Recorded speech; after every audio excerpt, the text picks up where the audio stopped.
بسم الله الرحمن الرحيم. اعوذ باللہ من الشیطان الرجیم بسم اللہ الرحمن الرحیم الحمد للہ رب العالمین والصلاة والسلام علی سید الانبیاء والمرسلین وعلی اہل بیتہ الطیبین الطاہرین وصحبہ المنتجبین۔ ہمارے ان دروس کا موضوع جیسا کہ آپ کو معلوم ہے ایمان، اور اس سلسلے میں ہم سورۃ الانفال کی ابتدائی 4 آیات پر گفتگو کر رہے ہیں، اور در حقیقت یہ گفتگو جیسا کہ عرض کیا آیت اللہ سید علی خامنائی کی تقاریر کا مجموعہ ہے جو آپ کی خدمت میں بیان کیا جا رہا ہے۔ سورۃ الانفال کی پہلی 4 آیات کے ترجمے کو دہراتے ہوئے ہم انشاءاللہ گفتگو کے سلسلے کو جہاں سے کل چھوڑا تھا وہیں سے دوبارہ آغاز کریں گے، اسے جاری رکھیں گے۔ اللہ تبارک و تعالی سورۃ الانفال کے آغاز میں فرماتا ہے، اے رسول آپ سے انفال کے بارے میں سوال کرتے ہیں، کہہ دیجئے انفال اللہ کے لیے اور رسول کے لیے ہے، پس اللہ کا تقوی اختیار کرو اور آپس کے معاملات کی اصلاح کر لیا کرو اور اطاعت کرو اللہ کی اور رسول کی اگر تم مومن ہو۔ مومن تو بس وہ لوگ ہیں کہ جب اللہ کو یاد کیا جاتا ہے تو ان کے دل لرزنے لگتے ہیں، اور جب اس کی آیات ان کے سامنے تلاوت کی جاتی ہیں تو ان کے ایمان کو بڑھا دیتی ہیں، اضافہ کر دیتی ہیں، اور وہ اپنے رب پر ہی توکل کرتے ہیں۔ جو لوگ نماز قائم کرتے ہیں اور جو رزق ہم نے انہیں دیا ہے اس میں سے انفاق کرتے ہیں، یہی لوگ حقیقتاً مومن ہیں، یعنی مومن اللہ کے ہاں مومن ہیں۔ انہی کے لیے ان کے رب کے پاس درجات ہیں اور مغفرت ہے اور رزق کریم ہے، یعنی ایسا رزق کہ جو بڑی عزت کے ساتھ پروردگار کی بارگاہ میں بڑے احترام کے ساتھ ان کو عطا کیا جائے گا۔ توجہ فرمائیے، ہم سلسلہ گفتگو میں آیت نمبر 2 کو تمام کر چکے، وَعَلَىٰ رَبِّهِمْ يَتَوَكَّلُونَ، اللہ پر توکل کا معنی بیان کر چکے، صحیح معنی بھی اور جو غلط معنی کیا جاتا ہے کہ دونوں کے اثرات اور نتائج بندے پر بالکل مختلف ہیں اور جدا ہیں۔ غلط تصور ایک نشے کی طرح انسان کو سست بنا دیتا ہے، غیر ذمہ دار بنا دیتا ہے، اور وہ کہتا ہے کہ بڑا پیارا جملہ بولتا ہے کہ مجھے تو اللہ پر توکل ہے، مجھے خود کچھ کرنے کی ضرورت نہیں ہے۔ اور جو صحیح معنی ہے توکل کا، وہ اس نشے کی حالت سے نکال کر انسان کو حرکت میں لے آتا ہے، اس کو میدان عمل میں لے آتا ہے، اسے ایک ذمہ دار مسلمان، ایک ذمہ دار مومن بنا دیتا ہے۔ اگلی صفت جس پر ہم نے کل گفتگو کا آغاز کیا تھا، الذین یقیمون الصلاۃ، وہ لوگ کہ جو نماز کو قائم کرتے ہیں۔ کل عرض کیا تھا کہ نماز قائم کرنا اور نماز پڑھنا، نماز پڑھنے کے لیے کیا لفظ ہے؟ یصلون، نماز پڑھتے ہیں، لیکن قرآن کریم نے یصلون کی جگہ یقیمون الصلاۃ، قائم کرتے ہیں نماز کو، یہ لفظ استعمال کیا۔ تو پڑھنے میں اور قائم کرنے میں فرق ہے۔ آیت اللہ سید علی خامنائی فرماتے ہیں، کل کا آخری جملہ، آخری 2 جملے پڑھتے ہوئے ہم آگے بڑھیں گے۔ فرماتے ہیں واضح ہے کہ یقیمون الصلاۃ، قائم کرتے ہیں نماز کو، یہ نماز پڑھنے کے علاوہ ہے، ایکسٹرا کوئی چیز ہے، اس سے بڑھ کر کوئی چیز ہے، ایک بالاتر اور برتر حقیقت ہے۔ آپ کی نظر میں یہ حقیقت کیا ہے؟ نماز قائم کرنے سے کیا مراد ہے؟ پھر جواب میں فرماتے ہیں کہ اس سوال کے جواب میں، یعنی نماز قائم کرنے سے کیا سمجھ میں آتا ہے، کیا مراد ہے اس سے؟ اس کے جواب میں ہم چند احتمال دے سکتے ہیں، یعنی چند طریقوں سے اس یقیمون الصلاۃ کا معنی تصور کر سکتے ہیں، سمجھ سکتے ہیں۔ اور ساتھ ہی فرماتے ہیں کہ ممکن ہے سارے احتمالات بھی درست ہوں، یعنی جتنے ہم آپ کو احتمال بتانے جا رہے ہیں ممکن ہے سب کے سب درست ہوں، کوئی غلط نہ ہو۔ کون سے وہ احتمالات؟ پہلا فرماتے ہیں ایک یہ کہ ہم کہیں اقامہ نماز قائم کرنا، یعنی نماز کو کامل صورت میں ہر انداز سے پوری طرح ادا کرنا۔ یقیمون الصلاۃ، اور عربی زبان میں، عربی اصطلاح میں اتفاقاً اقامہ اسی معنی میں ہے۔ اقامہ یعنی کسی چیز کو قائم کر دینا، کسی چیز کو سیدھا، بالکل سیدھا، استوار، مضبوط کھڑا کر دینا۔ عربی اصطلاح میں، عربی زبان میں اتفاقاً اقامہ اسی معنی میں ہے، یعنی کام کو کامل صورت میں انجام دینا، سیدھا کھڑا کر دینا، کوئی ٹیڑھا پن نہ ہو، کوئی کمزوری نہ ہو، کوئی کجی نہ ہو۔ اسے کہتے ہیں اس کام کو، مثلاً اس چیز کو قائم کر دیا، کامل صورت میں انجام دینا۔ پھر یہاں پر مثال کے لیے سورہ روم کی آیت نمبر 30 کا ایک حصہ تلاوت فرماتے ہیں۔ فَأَقِمْ وَجْهَكَ لِلدِّينِ حَنِيفًا۔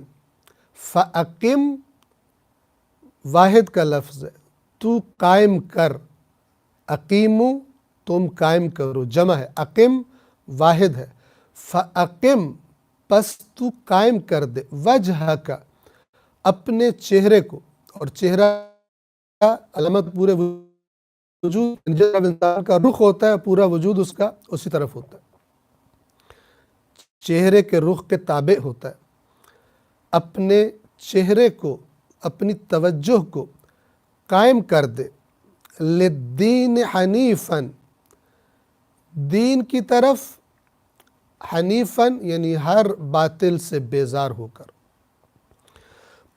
فرماتے ہیں پورے چہرے کو، پورے وجود کو کامل صورت میں دین کی جانب پھیر دو، یعنی اللہ کی جانب پھیر دو، اللہ کی طرف مکمل رخ کر لو، اور ہر وہ چیز کہ جو خدا سے غافل کرتی ہے، ہر وہ نظریہ، ہر وہ شور شرابہ، ہر وہ فکر کہ جو تمہاری توجہ کو اللہ سے ہٹا دے گی، تمہیں اور کاموں کی طرف اور مقاصد کی طرف لے جائے گی، اس سے رخ پھیر لو۔ حنیفاً کا یہ معنی ہے ہر باطل سے بیزار۔ پورے چہرے کو، پورے وجود کو کامل صورت میں دین کی جانب پھیر دو، یہ ایک احتمال ہے، یعنی ایک معنی ہم وَيُقِيمُونَ الصَّلَاةَ کا یہ کر سکتے ہیں۔ اور حقیقت بھی یہی ہے کہ اگر کوئی شخص نماز کو اس معنی میں اقامہ کرے، قائم کرے، یعنی کامل صورت میں انجام دے، صحیح ارکان کے ساتھ، نماز کی تعلیمات اور الہامات کی طرف توجہ کے ساتھ۔ نماز کی تعلیمات کیا ہیں؟ ایک نماز وہ ہے جو قرآن نے بتائی ہے، روح والی نماز، زندہ نماز، اثر اور نتیجہ انسان پر ڈالنے والی نماز، اور ایک ہے بے روح نماز۔ یہ جو فرما رہے ہیں نماز کی تعلیمات اور الہامات کی طرف توجہ کے ساتھ، یعنی یہ پتہ ہو کہ میں جو خدا کی بارگاہ میں حاضر ہوا ہوں، یہ اللہ کی بارگاہ میں حاضر ہونا، میں نے قیامت کے دن بھی حاضر ہونا ہے۔ ابھی تو مہلت ہے، ابھی تو خداوند عالم اگر میں توبہ کروں تو معاف کر سکتا ہے، اپنی اصلاح کروں۔ بار بار خدا نے حکم دیا کہ میری بارگاہ میں ہر روز حاضر ہو۔ قرآن نے کیا فرمایا؟ کیا ہے تعلیم نماز؟ کیا ہے الہامات نماز؟ ان الصلاۃ تنہا عن الفحشاء والمنکر۔ بے شک قرآن کے لب و لہجے میں کوئی شک نہیں، واضح ہے، یقینی ہے کہ نماز یعنی اللہ کے سامنے حاضر ہونا، اللہ کے ساتھ ہم کلام ہونا، یہ روکتی ہے بے حیائیوں سے اور گناہوں سے، منکرات یعنی جن کاموں سے منع کیا گیا۔ اگر سچی نماز ہے، اگر حقیقی نماز ہے، صرف خشک اٹھنے اور بیٹھنے کے چند اعمال نہیں، زندہ نماز، تو وہ کیا کرے گی؟ نمازی کو بے حیائی سے، برائی سے، گناہ سے روک دے گی۔ اگر کوئی شخص اس طرح نماز پڑھے تو حتماً کامیابی اور فلاح اس کے انتظار میں ہے۔ قرآن فرماتا ہے سورۃ المؤمنون کے آغاز میں، قد افلح المؤمنون، بے شک مومن فلاح پا گئے، کامیابی کی طرف گامزن ہو گئے۔ کون مومن؟ الذین هم فی صلاتہم خاشعون، وہ کہ جو اپنی نمازوں میں خشوع کرتے ہیں۔ خشوع یعنی صرف باہر سے نہیں رکوع کرنا، صرف بدن سجدے میں نہ جائے، پیشانی سجدے میں نہ جائے، بلکہ اس ظاہر کے ساتھ ساتھ باطن بھی اللہ کی بارگاہ میں جھک جائے۔ سرکشی کو ترک کرنے کی علامت ہے نماز، جھک جانا خدا کو۔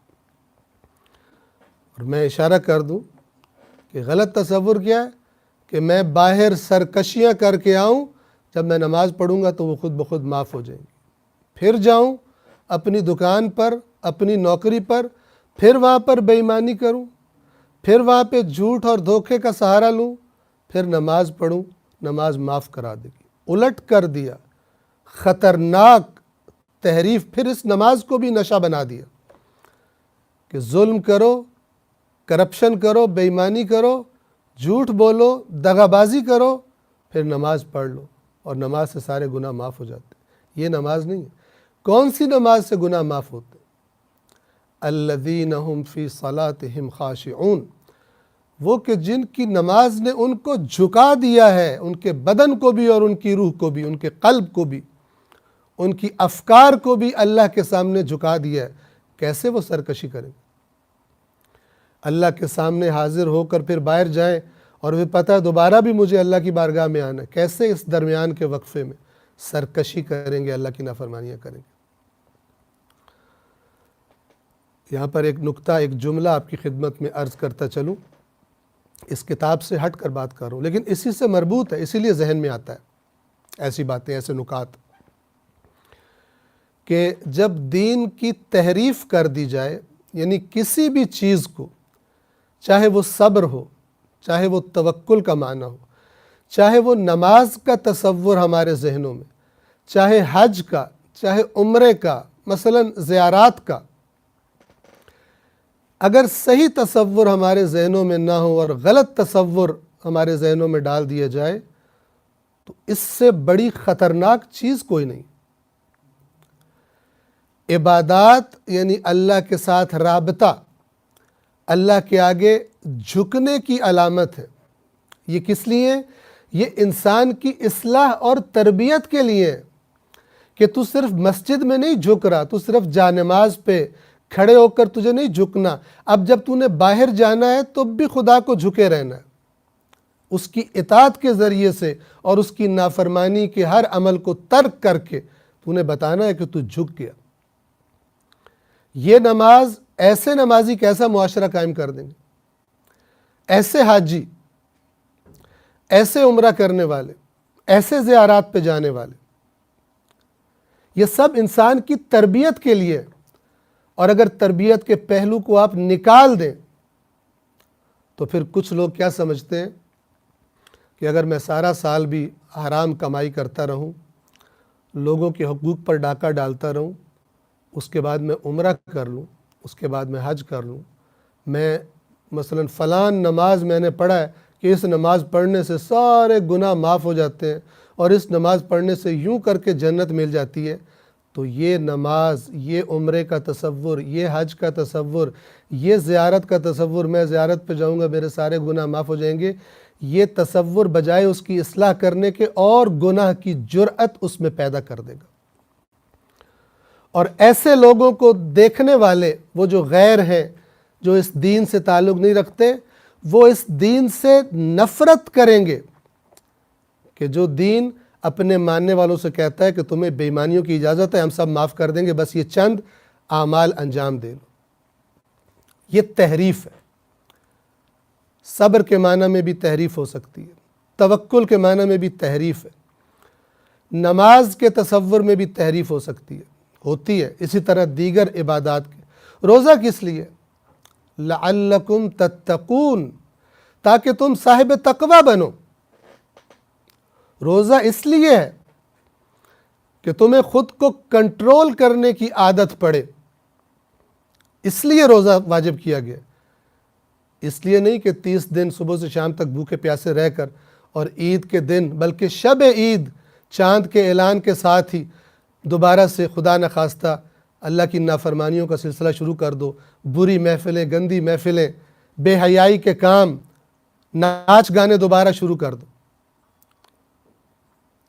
بناؤ سنگھار کر کے عورتیں باہر نکل آئیں بازاروں میں، دوبارہ شروع کر دو۔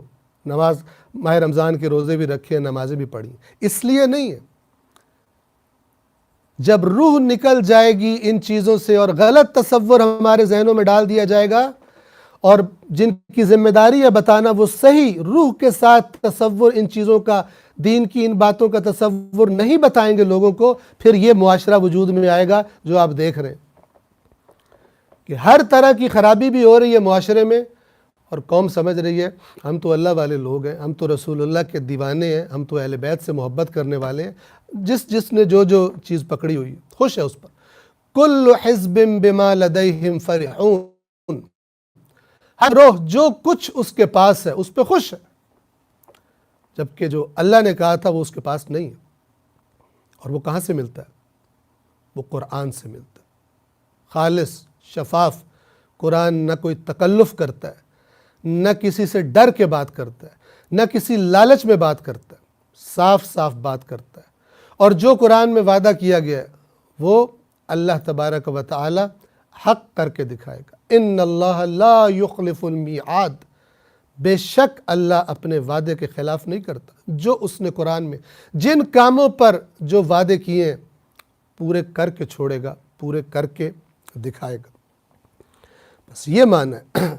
نماز کی تعلیمات اور الہامات کی طرف توجہ کے ساتھ اگر کوئی شخص اس طرح سے نماز پڑھے تو حتماً کامیابی اور فلاح اس کے انتظار میں ہے۔ حقیقی نماز اسی کو کہتے ہیں۔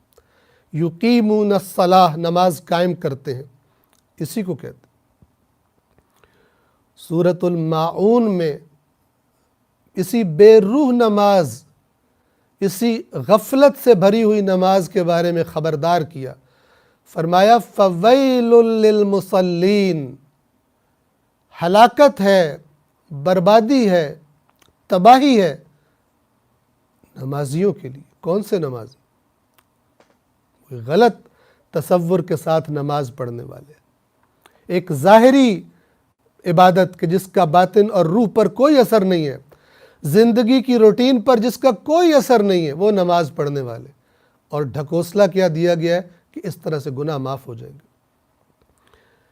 کون نمازی ہیں جن کے لیے ہلاکت ہے؟ الذین هم عن صلاتهم ساہون، وہ لوگ کہ جو اپنی نمازوں کے بارے میں غفلت کا شکار ہے۔ خوب، غفلت سے کیا مراد ہے؟ ہر وہ چیز کہ جو اقامہ صلاۃ کے برعکس ہے۔ ہم تصور کر سکتے ہیں۔ آگے بڑھتے ہیں، فرماتے ہیں جو شخص اچھی نماز پڑھتا ہے اس کے لیے تمام مشکلات آسان ہیں۔ آپ نے سنا ہوگا کہ بعض، اب یہ مثال دے رہے کیسے مشکلات آسان، فرماتے ہیں آپ نے سنا ہوگا کہ بعض بزرگان دین، بعض اللہ والے مصیبتوں اور سختیوں کے وقت 2 رکعت نماز پڑھا کرتے تھے۔ آپ نے سنا ہے؟ آپ نے سنا ہوگا کہ رسول خدا صلی اللہ علیہ وآلہ وسلم بحرانوں میں اور مشکلات میں بلال کی جانب رخ کرتے اور فرماتے تھے ارحنا یا بلال، اے بلال ہمیں راحت پہنچاؤ، ہمیں سکون پہنچاؤ، جاؤ اذان دو، نماز کی وقت نماز ہو گیا، اذان دو، ہمارا رابطہ اللہ سے ہو جائے اور ہمیں سکون مل جائے، دنیا کی مشکلات پریشانیاں ہمارے لیے آسان ہو جائے۔ حتیٰ کہ رسول اللہ کو بھی اللہ نے قرآن میں حکم دیا، توجہ کیجئے اس عبادت کی تاثیر کیا ہے۔ سورۃ المزمل بالکل ابتدائی ایام میں نازل ہونے والی صورتوں میں سے ہے۔ وہاں پہ جب اللہ تبارک و تعالی نماز تہجد کا حکم دیتا ہے رسول اللہ کو، یا ایھا المزمل قم اللیل الا قلیلا، تو آگے اس رات کے اٹھنے کی، اس نماز کی جو سبب اور علت بیان، ریزن اللہ بیان فرماتا ہے کہ کیوں آپ کے لیے نماز شب کے لیے رات کو اٹھ کر اللہ سے ہم کلام ہونا یہ کیوں ضروری ہے آپ کے لیے۔ اِنَّا سَنُلْقِي عَلَيْكَ قَوْلًا ثَقِيلًا، اے رسول بے شک ہم ان قریب ایک بڑا بھاری قول، ایک بڑا بھاری حکم آپ پر نازل کرنے والے ہیں، آپ کو ایک بڑا بھاری حکم دینے والے ہیں۔ اِنَّ نَاشِئَةَ اللَّيْلِ هِيَ أَشَدُّ وَطْئًا وَأَقْوَمُ قِيلًا، بے شک یہ رات کا اٹھنا، رات کو اٹھ کر پروردگار سے ہم کلام ہونا، اشد وطئن، یہ بڑے جمے ہوئے قدم ہیں، بڑے مضبوط جمے ہوئے قدم۔ کیا مطلب؟ کہ یہ آپ کو مضبوط کر دیں گے۔ وَأَقْوَمُ قِيلًا، اور اس وقت میں جو اللہ کے ساتھ آپ کا ہم کلام ہونا ہے، اس وقت جو تلاوت قرآن ہے، اس وقت جو زبان سے بات نکل رہی ہے، وہ مضبوط ترین بات ہے اور پرتاثیر ترین بات ہے۔ لہٰذا آپ اپنے آپ کو تیار کریں، مشکلات تو آنی ہے، بڑا بھاری حکم ہے، اور ظاہراً یہ اس وقت تھا کہ جب رسول پاک سے کہا جانا تھا کہ اب کھل کر اعلان کر دیجیے، پتہ تھا کہ سب مخالف ہو جائیں گے۔ اس بڑی مشکل سے مقابلے کے لیے کیا کہا جا رہا ہے؟ قم اللیل الا قلیلا، رات کو اٹھیے، عبادت کیجیے۔ توجہ فرمائیں، یہ ہے نماز کی تاثیر۔ لہذا آیت اللہ خامنائی فرما رہے ہیں، رسول خدا بحرانوں اور مشکلات میں بلال کی جانب رخ کرتے اور فرماتے، ارحنا یا بلال، اے بلال ہمیں سکون پہنچاؤ، جاؤ اذان دو، ابرد یا بلال، ہمارے دل کو ٹھنڈا کرو اے بلال، یعنی اذان دو۔ اذان کے الفاظ سے اللہ اکبر، تمام چیزوں سے بڑا ہے اللہ، ہمارا رابطہ اس سے قائم ہونے جا رہا ہے۔ مشکلات چھوٹی ہو گئی، کوئی بند گلی نہیں ہے، جیسے کل عرض کیا تھا۔ لیکن یہاں پر میں آپ کی خدمت میں عرض کر دوں یاد دہانی کے لیے کہ مکس اپ نہ ہو جائے، کہ یہ جو اللہ تعالیٰ کے ساتھ رابطہ ہے، یہ کب ہے؟ کہ جب اپنی ذمہ داری اور عمل جو خدا نے مانگا تھا وہ کر دیا ہو، میدان جنگ میں پہنچ گئے ہیں، میدان بدر میں پہنچ گئے ہیں، مومنوں کو اپنے ساتھ لے کر گئے ہیں، جہاد کے لیے تیار کیا ہے، گھر بار چھوڑ کر باہر نکلے ہیں، جان اور مال سب چیز کا، اولادیں بیویاں سب کی محبت کو اللہ کے حکم کی اطاعت پر قربان کر کے میدان بدر میں پہنچ گئے ہیں۔ وہاں پر جا کر اللہ کی بارگاہ میں دعا فرماتے ہیں کہ اے پروردگار ان مشرکوں اور کافروں کے مقابلے میں ہماری مدد فرما۔ یہ ہے مقام دعا، ورنہ وہی حضرت علی علیہ السلام کا فرمان جو نہج البلاغہ میں سے میں نے آپ کو پڑھ کے سنایا تھا،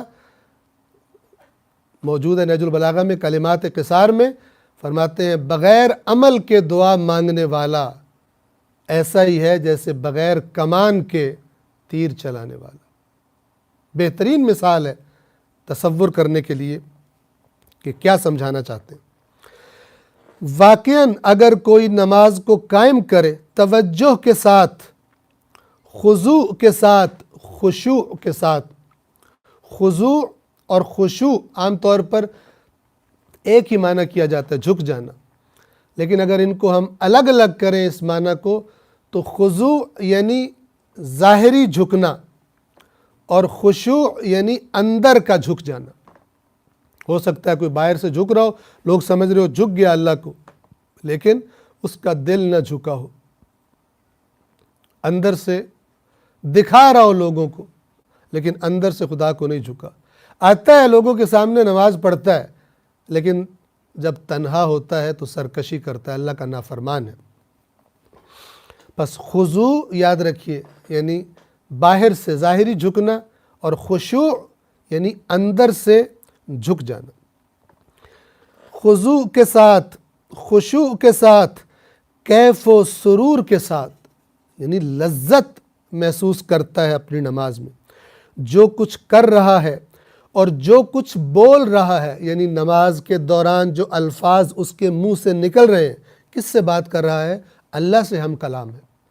اس لیے تو نماز کو مومن کی معراج کہا گیا، جو خدا سے ہم کلام کرا دے، عروج بلندی تک لے جائے، دنیا کی پستیوں سے نکال کر خداوند عالم کے ساتھ رابطہ جوڑ دے. جو کچھ کر رہا ہے، جو کچھ بول رہا ہے، اس کے ادراک کے ساتھ اسے درک کرے کہ یہ جو میں رکوع میں جا رہا ہوں یعنی میں جھک گیا خدا کے آگے، یہ جو میں سجدے میں جا رہا ہوں میں جھک گیا مکمل اللہ کے آگے، اور نماز سے کوئی نتیجہ حاصل کرنے کے مقصد سے، یہ نماز مجھے کوئی نتیجہ دے گی. جو شخص نماز پڑھے اس معنی میں نماز کو قائم کرے، یقیناً جن چیزوں کا وعدہ مومنین سے کیا گیا ہے وہ اس کے لیے موجود ہوں گی، اس نمازی کے لیے جو یقیمون الصلاۃ میں شامل ہے. لہذا سورۃ المومنون کی جو میں نے آیت آپ کے سامنے پڑھی، 2 آیات شروع کی، قد افلح المؤمنون، مومنین فلاح پا گئے. کیا پہلی نشانی بتائی؟ الذین هم فی صلاتہم خاشعون، جو اپنی نمازوں میں اندر سے جھک گئے اللہ کو، پورا وجود انہوں نے جھکا دیا ہے اپنے خالق کے سامنے، یعنی اس کی اطاعت میں آ گئے. یہ ایک احتمال ہے، یعنی یہ ایک معنی تھا اقامہ صلاۃ کا کہ انشاءاللہ آپ کے ذہنوں میں واضح ہوگا. ایک اور احتمال یہ ہے، اب ایک دوسرا معنی، یہ کہ یہ معنی کیا تھا؟ ایک فرد، ایک انسان، ایک مومن پوری توجہ کے ساتھ نماز کی تعلیمات کو مد نظر رکھتے ہوئے، اس کی حقیقت کو مد نظر رکھتے ہوئے یہ عبادت انجام دے. مثلا اول وقت ہے، مثلا توجہ ہے، مثلا امپورٹنس کے ساتھ، نہ یہ کہ ابھی میں یہ کام کروں جب ختم ہوگا تو میں نماز پڑھ لوں گا، یہ وہ فلان، یہ ساری چیزیں کہ ہر وہ کام کہ جس کو کرنے کے بعد اسے نماز کے بارے میں غافل نہ کہا جائے، سست نہ کہا جائے، غیر اہم سمجھنے والا نماز کو پڑھتا ہے لیکن ایک غیر اہم چیز کی طرح وہ نہ سمجھا جائے. یہ ایک احتمال ہے. ایک اور احتمال یہ ہے کہ الذین یقیمون الصلاۃ، نماز قائم کرتے ہیں، یعنی اب یہاں فرد سے بات آگے جا رہی ہے، یعنی معاشرے میں نماز قائم کرتے، نہ صرف یہ کہ خود پڑھ رہے ہیں، دوسروں کی پرواہ کوئی نہیں ہے. توجہ کیجئے، سورۃ الفاتحہ میں جب ہم ہدایت طلب کرتے ہیں اللہ سے تو کیا لفظ خداوند عالم نے ہمیں سکھایا ہے؟ اہدنا، ہماری ہدایت فرما، یعنی صرف میری نہیں، ہماری ہدایت فرما. قرآن کی آیات اس بات کی بڑی وضاحت کرتی. امر بالمعروف اور نہی عن المنکر اسی کا دوسرا نام ہے، سب کی ہدایت کی فکر.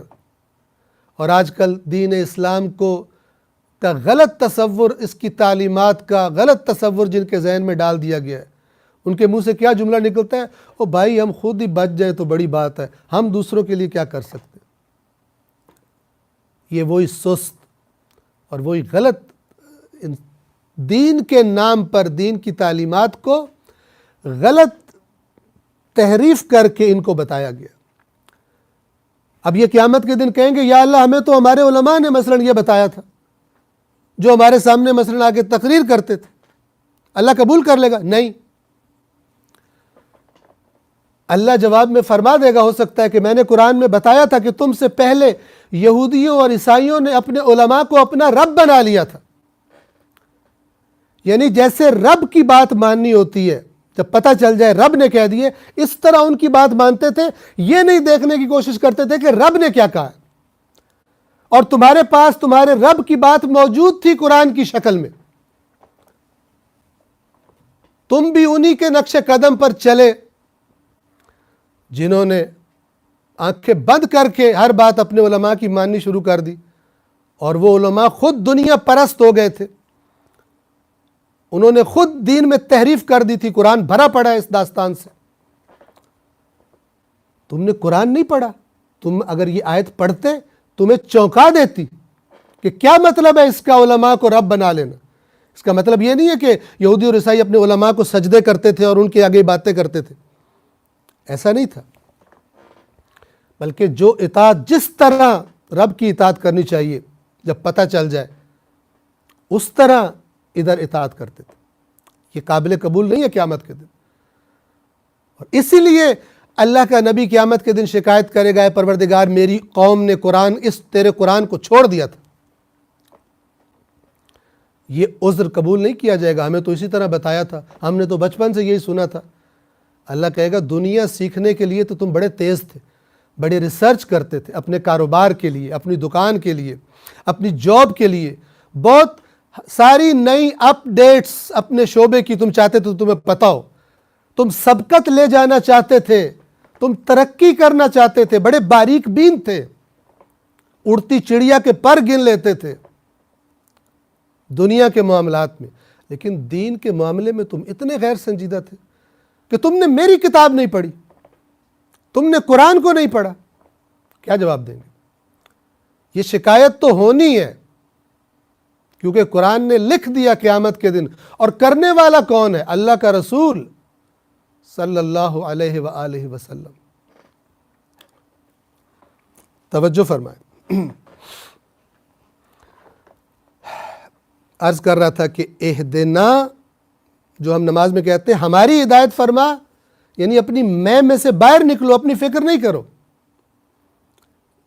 یہ معنی ہے ایک کہ دوسروں کی بھی، پورے معاشرے کو نماز کی طرف لے آنا، پورے معاشرے میں نماز قائم ہو، معاشرے کو نمازی بنا دیتے ہیں۔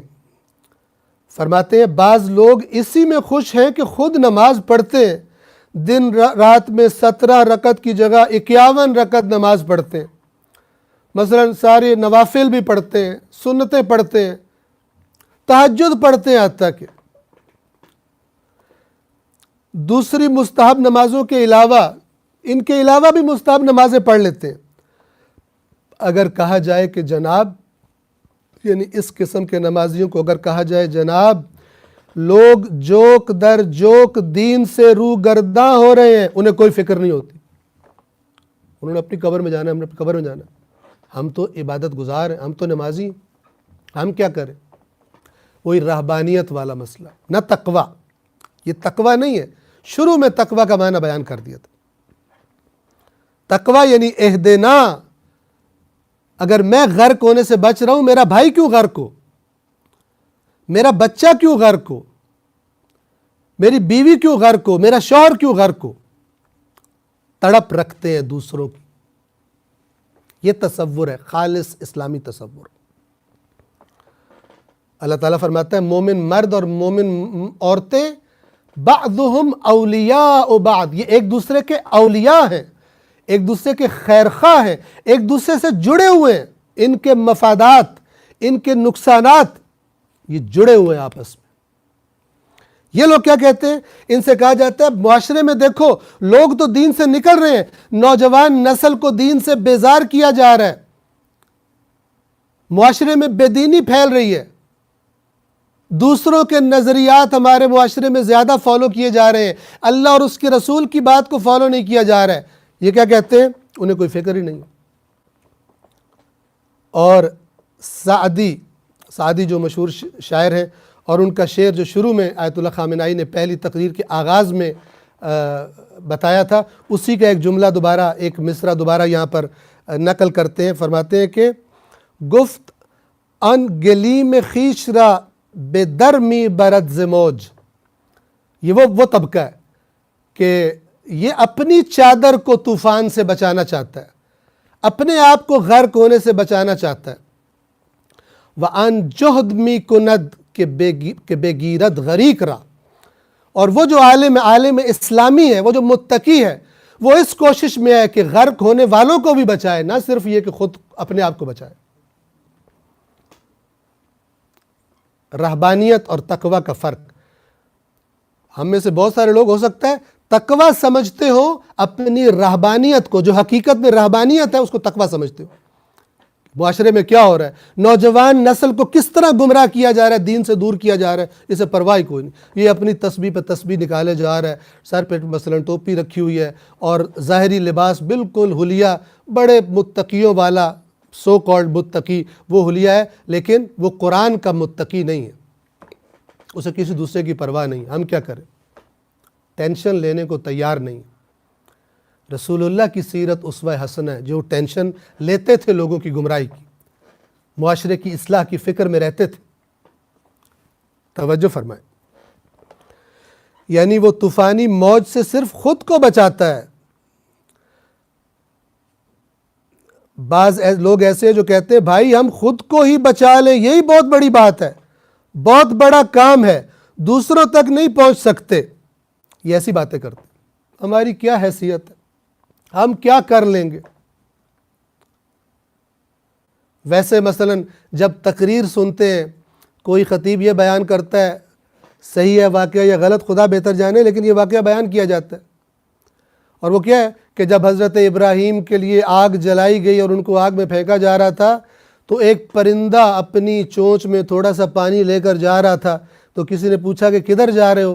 تو اس نے کہا کہ میں آگ بجھانے کی کوشش کرنے جا رہا ہوں۔ تو لوگوں نے کہا کہ پوچھنے والے نے کہا کہ اپنی حیثیت دیکھ، اس آگ کو دیکھ، اپنی چونچ میں موجود پانی کی مقدار کو دیکھ، تو کیا کرنے جا رہا ہے؟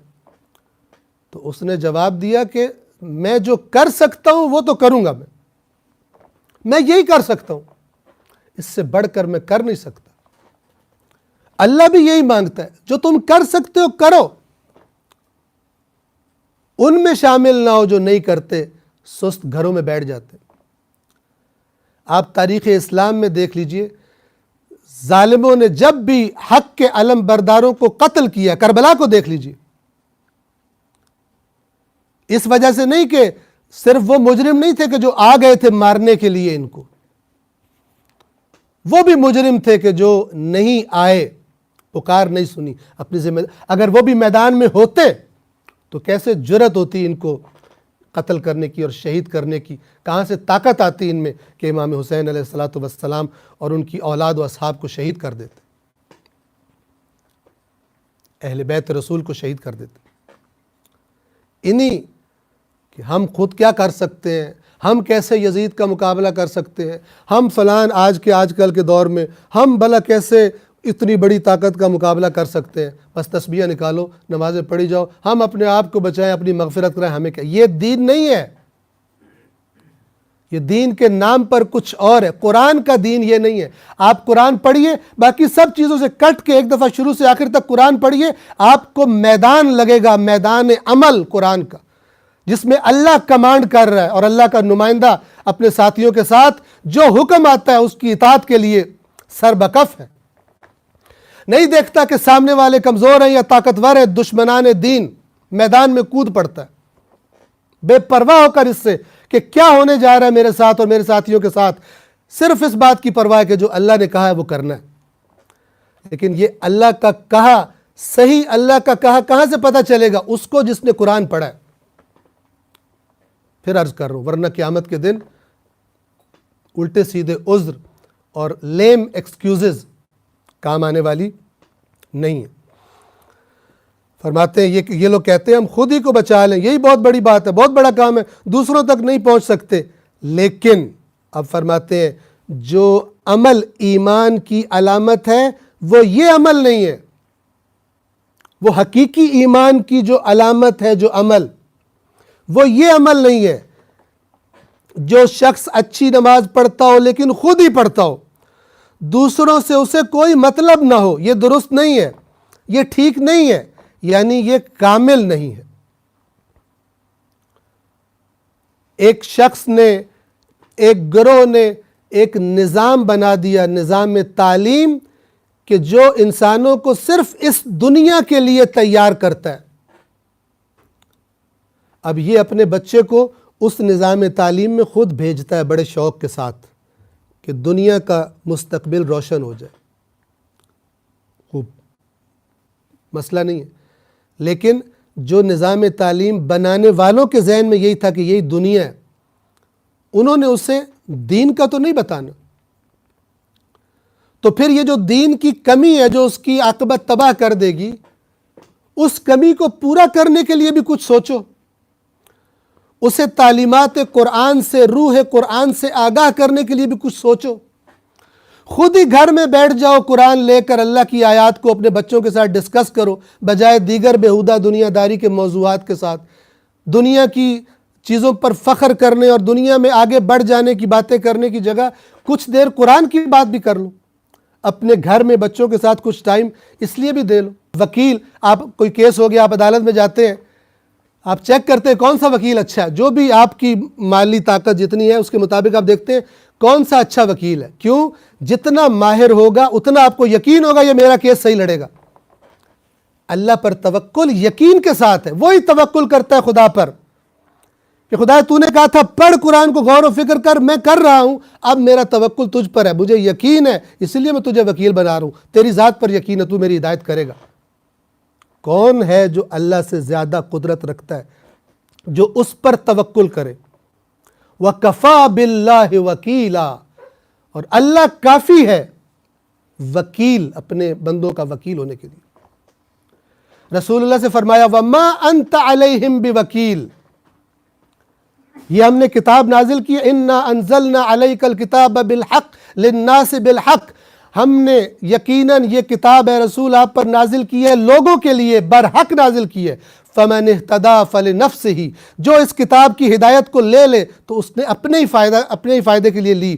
وَمَنْ ضَلَّ فَإِنَّمَا يَضِلُّ عَلَيْهَا، اور جو اس کتاب سے دور ہٹ گیا اور کسی راستے پر چلا گیا تو اس کا نقصان بھی اسی کو ہوگا۔ وَمَا أَنْتَ عَلَيْهِمْ بِوَكِيلٍ، اور رسول آپ ان کے وکیل نہیں ہیں، آپ وکیل نہیں ہیں۔ توجہ فرما رہے ہیں؟ جو چاہتے ہیں کہ مثلا رسول اللہ ہمارے وکیل بنے، تو جو اس وکیل نے کہا ہے کہ اس کو پڑھو، میں شکایت کروں گا قیامت کے دن جو اس کو نہیں پڑھیں گے، نہیں سمجھیں گے، اس کی بات مانیں۔ توجہ فرمائیں۔ فرماتے ہیں کہ یہ خود ہی نماز پڑھتا ہے، دوسروں سے اسے کوئی مطلب نہ ہو، یہ درست نہیں، ٹھیک نہیں ہے۔ ٹھیک نہیں ہے کیا مطلب؟ کامل نہیں ہے، آدھا سچ ہے اس کے پاس، مکمل تصور اس کے پاس نہیں ہے، کہ جو اپنے آپ سے شروع ہوتا ہے اور پھر معاشرے کی فکر کرتا ہے، اصلاح کی فکر کرتا ہے۔ بس اپنی بات کو میں تمام کروں، جو میں عرض کر رہا تھا، اگر انکمپلیٹ وہ نقطہ رہ گیا ہو، کہ اگر کچھ لوگوں نے نظام بنا دیا، کچھ فردی معاملات ہوتے ہیں، ایک بندے کے معاملات ہوتے ہیں، کچھ پورے معاشرے کے معاملات ہوتے ہیں، پوری قوم کے معاملات ہوتے ہیں۔ حق تو یہ تھا کہ مسلمان بچے اسلام، حقیقی اسلام، نہ کہ تحریف شدہ اسلام، کہ جس سے تو اپنے ہی دور بھاگتے ہیں کہ یہ کیسا دین ہے۔ وہ چہرہ بعض لوگوں نے پیش کیا ہے اسلام کا، نفرتوں والا، جہالتوں والا، بے گناہوں کو قتل کرنے والا دین کے نام پر۔ اور جب اس معاشرے کو دیکھا جائے، بھوک ہے، افلاس ہے، جہالت ہے، کرپشن ہے، بے ایمانی ہے، خیانت ہے، اس دین کے نزدیک تو کوئی نہیں آئے گا۔ ہر بندہ کسی چیز کو اپنانے کے لیے دیکھتا ہے کہ اس کا رزلٹ کیا آ رہا ہے، رزلٹ معاشرے کی شکل میں نظر آتا ہے۔ اس دین نے کیا معاشرہ قائم کیا؟ تحریف شدہ دین کی بات نہیں کر رہا۔ حق تو یہ تھا کہ اسلام کی بنیاد پر وہ نظام تعلیم بنایا جاتا جس میں مسلمان بچے پڑھتے، اور وہ اتنا خوبصورت ہوتا کہ دوسرے بھی آ جاتے۔ لیکن یہ اس کی فکر کون کرے گا؟ وہ کبھی بھی نہیں کرے گا جو کہہ رہے ہم خود ہی اپنے آپ کو بچا لیں تو کافی ہے، میں تو نماز پڑھ رہا ہوں، میں تو روزہ رکھ رہا ہوں، میں تو حج پہ جا رہا ہوں، آئندہ نسل غرق ہوتی ہے تو ہوتی رہے، ہماری آنے والی نسل کو بے دین بنایا جا رہا ہوں، مجھے کیا اسے فکر ہی نہیں ہے۔ یہ قرآن والا اسلام نہیں ہے، یہ رسول اللہ والا اسلام نہیں ہے، وہ فکر میں ہے۔ دعائیں بھی کرتے ہیں لوگوں کی ہدایت کے لیے، اور میدان عمل میں بھی رہتے ہیں. اللہ نے جہاں پر فرمایا کہ نماز شب پڑھو، رسول اللہ سے کیوں فرمایا رات کو دیر تک کھڑے ہوا کرو؟ ان لک فی النہار سبحا طویلا، یقیناً دن کے ٹائم اے رسول آپ کے لیے آپ بہت ساری کوششیں، طولانی کام ہے، آپ کی ذمہ داریاں. کون سی ذمہ داریاں تھی رسول اللہ کی؟ یہی لوگوں کی نجات کی، تبلیغ اسلام کی.